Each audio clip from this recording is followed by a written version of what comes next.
So, many people do not understand that there are 3 pillars of global control in the Illuminati. And those 3 pillars represent city-states, what we call city-states, cities within the city. Okay? Now, don't forget that I told you earlier that the Illuminati is the colonial powers, and the colonial powers is the Illuminati. And these 3 pillars of their global control, which I told you again, are represented by cities, is number 1, the City of London. The City of London represents the economic and financial superiority and supremacy and dominance over the whole world.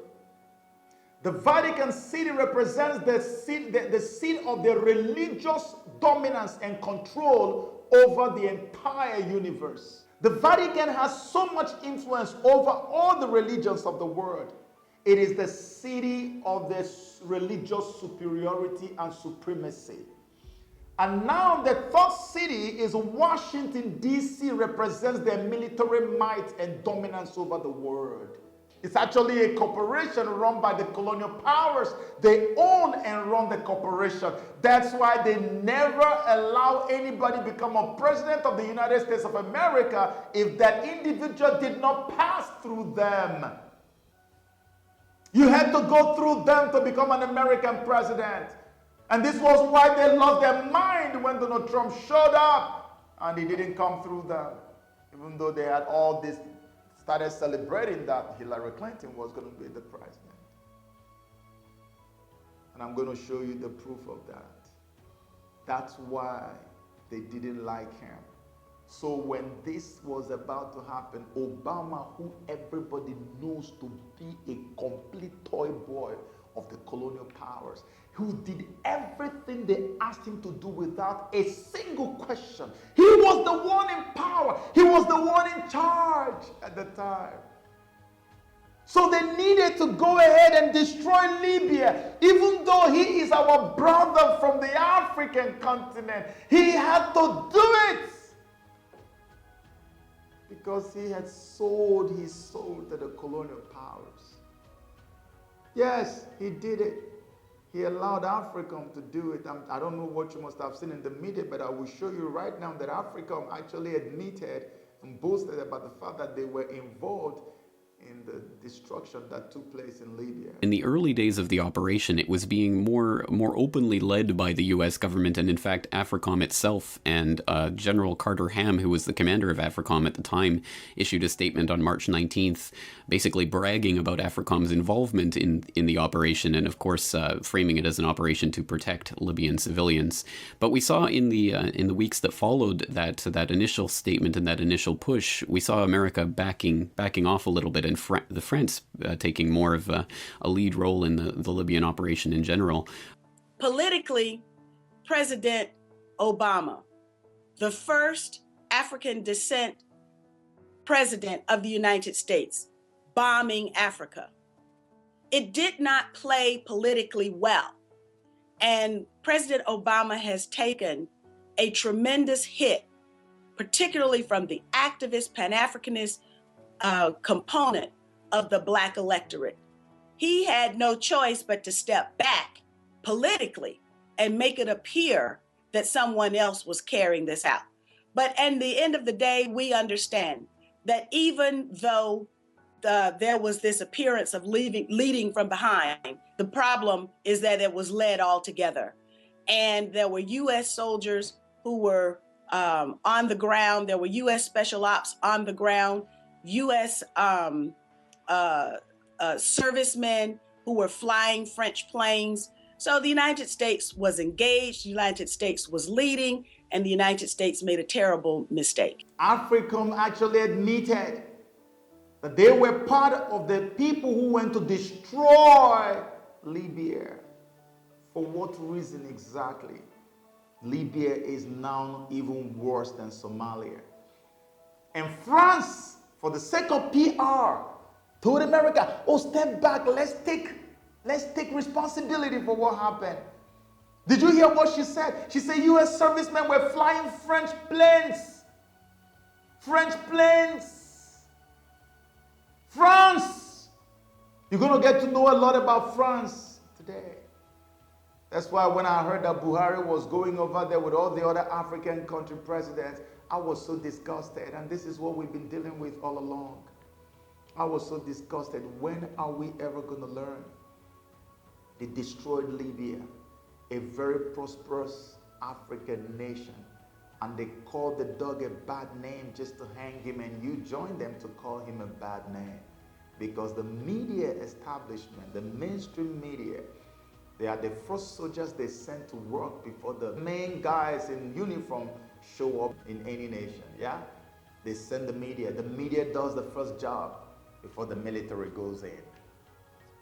They are also part of the colonial establishment.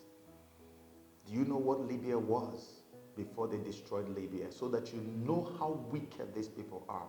I want you to listen to this next video, watch this next video, and understand what the situation was in Libya before they showed up. The Libyans had free healthcare, free education, free housing, subsidized vehicles, subsidized gasoline, subsidized food. Free healthcare, free education, free this, free that, subsidize this one. And these are things you cannot find in any one of these European nations. Then, now, and I don't think ever. You can find this in America. An African country achieved it, accomplished it. Why? Because they decided to nationalize their oil wealth. Look it up yourself. Find out the history of what Libya was before Muammar Gaddafi came in and said enough is enough.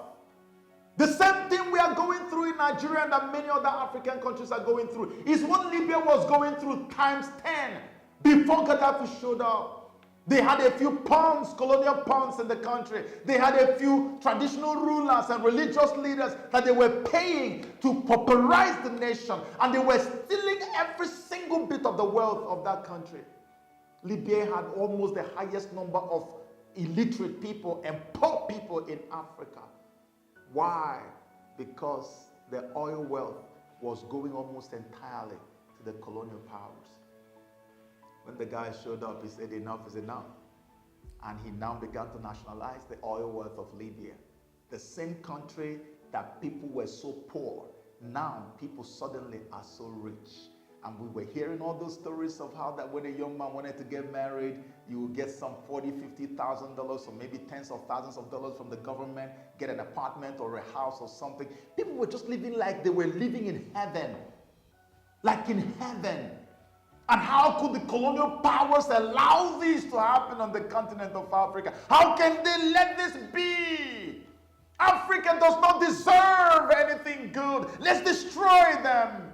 And they framed it and brought the face of an African when they were ready to destroy. And they said, let's get the face of an African, because if you use a white man, they say, oh, Westerners. So they brought the face of an African as Obama to come and lead the way for them to destroy our continent. Today, where is Libya? Libya is worse than Somalia. If you went into Libya to restore peace for the sake of the people, why is Libya where the terrorists are training and arming to go and take over the rest of Africa today? Why? Why? So that's why when Trump came to power, Trump was not having it. Donald Trump was the only person, the only American president, because he didn't come through them, the only American president who knew what was going on, the only man who understood, who knew the plans that Europe has over Africa, has for us, and he wanted to stand in the way and destroy it. You doubt me? I want to show you what happened. Do you remember when Trump was saying stuff about NATO, how that NATO needs to take charge of his own destiny? Who was the first person that freaked out and began to lose his cool on national television? It was the same Macron, the French president.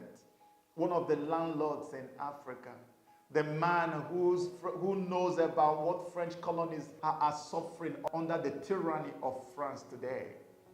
The same Emmanuel Macron that is hosting African presidents today. He freaked out because he knew too well that without NATO, backed by American military, that the conquest of Africa Africa was only but a matter of time, and it would just wane and disappear. That's why he was angry and freaking out. France is the second largest landowner in Africa, but they are far more physically and militarily active on the continent of Africa. Everywhere you go, you see them acting, doing stuff in Africa. France, that's why they freaked out over Trump. Let me show you what he did when Trump made a statement about NATO and about European Union. Are some countries that aren't fulfilling their commitment, and those countries are going to be dealt with. Maybe I'll deal with them from a trade standpoint. Maybe I'll deal with them in a different way. I'll work something out where they have to pay. But, you know, we don't want to have people delinquent. It's impossible just to say we have to put money, we have to put soldiers, without to be clear on the fundamentals of what NATO should be. And this is not the case today. What about peace in Europe? This is an issue, and this is a strategic issue. If we just have discussion about what we pay, and we don't have clear discussions about such a situation, we are not serious. I inherited a situation where the European Union, which was formed partially for this reason, I guess for a lot of reasons it was formed, but partially to make better or take advantage of the United States. And they've done that very brilliantly. And frankly, it's not right. So I've exposed it. A lot of people didn't know it, and we're doing things about it. You just heard Donald Trump, the former president of the United States of America, said that the European Union was formed to take advantage of the United States of America. You heard him sparring with the French president on trade and on NATO. And the guy was not having it. He said that they are doing something about it. This is the only president in recent memory that has stood up to the European Union, that has stood up to the people who have decided that Africa would never breathe. And when I stood and fought and screamed, people called me all manner of names. They did not understand that this was the only chance we had to get it right. Macron knew what was happening. If you think he doesn't know or he didn't know what was going on, I'm going to play you a video of what Macron said after this event. Macron eventually admitted, because Trump said, you know what, America is not going to come and continue to fund your NATO. You guys need to begin to invest in your NATO, because Trump knew that they were only using the instrumentality of the U.S. military power to continue to destroy Africa and to hold Africa down. Because he knew that Europeans could not fund the kind of war they want to start in Africa, which is the recolonization warfare. Because that war is going to involve China. It's going to involve securing the oil and the natural resources, which I'm about to prove to you right now. That's what Africa was created for. You have no idea, but I'm going to prove it to you. That's what Africa was created for. We're about to get to the reason why they created it. I will show you right now. That's what it was created for. That's why the guy was freaking out. So he said that NATO was brain dead.